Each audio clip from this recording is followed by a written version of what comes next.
Ever since 2021, when the Haitian president was assassinated, the country has been went into chaos and criminal gangs took over the country. The police couldn't really stop them.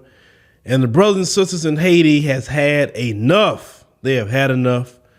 And they took matters into their own hands. And I want you to check out this clip right here.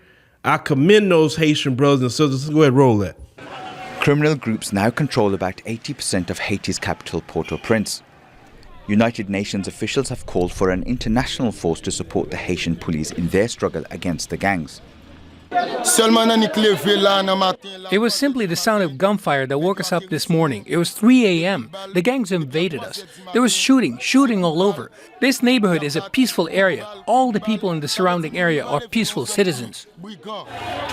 But this time, local residents took matters into their own hands, with serious consequences. More than a dozen suspected gang members were stoned and burned alive, images that are too graphic to show. The police had seized a vehicle and confiscated weapons, but haven't explained how a crowd of people managed to kill the men. If the gangs come to invade us, we will defend ourselves. We have our own weapons, we have our machetes, we will not run away. Mothers who want to protect their children can send them elsewhere. As you saw, those Haitian brothers and sisters took matters into their own hands, and they got those machetes, got those stones, and got some gasoline and fire and dealt with those gang members. They dealt with the degeneracy that was going on in their own community. You see what happens when you don't run from your country? You know, the lady that we did a video on the last time, say, oh, you just flee. See, those people didn't flee, did they?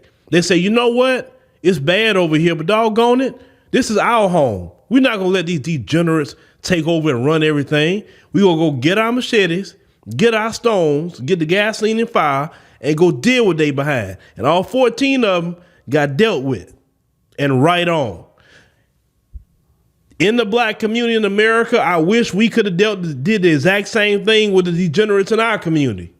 Because what do they offer the black community? They don't protect the black community. They love going to jail, but they don't go to jail for the right thing. What do? Now in America, we couldn't do that because at that point now you're taking power for the folks. You understand what I'm saying?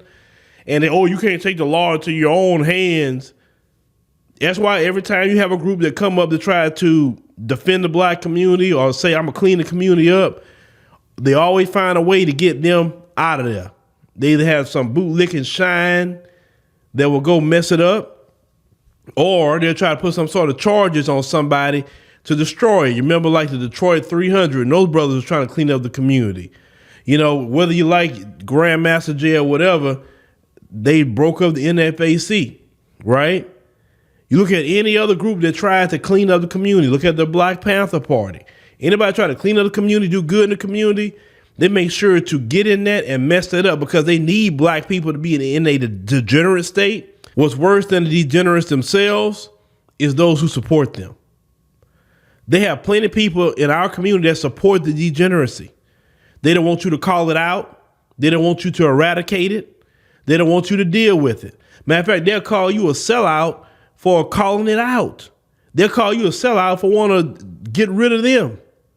Trust me on that. I've seen it. Some black folks do not want the black community to be whole. They like it just the way it is. Of course, white supremacy like it the way it is for sure.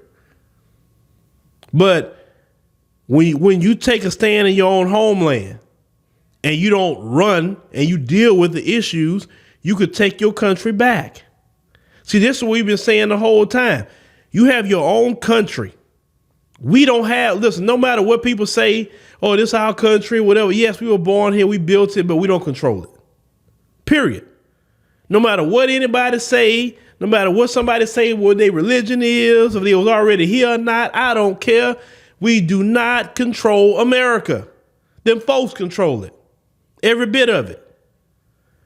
When you have a land of your own that you control, you fight for that land. You fight. You stand there for that particular land. And what those Haitian brothers and sisters did is setting a tone And I tell those brothers and sisters, continue to eradicate the filth. And do not call for the Western world to come into your country to deal with your problem. Because when they come into your country, they're going to do the filth that they normally do. Steal, touch your children, touch your men, touch your women. They horrible. You remember what they did to y'all after the earthquake?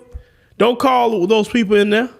No, you dealt with it yourself. You see, you don't need them. Those people always talking about, oh, we can do peacekeeping missions. They don't know peace. They don't have peace in their own homeland. How could them folks from America talk about bringing peace when they ain't got peace in America? How they gonna bring peace to Haiti? If anything, they've been causing you not to have peace for a long time. But shout out to our brothers and sisters in Haiti. Once again, this is an example when you stand up, you stay and you fight for your homeland. You didn't run from it, you stayed and fight. And you deal with the degenerates that's messing up your community. And I applaud them. Let me make sure to hit them. I applaud y'all 100% for what y'all just did.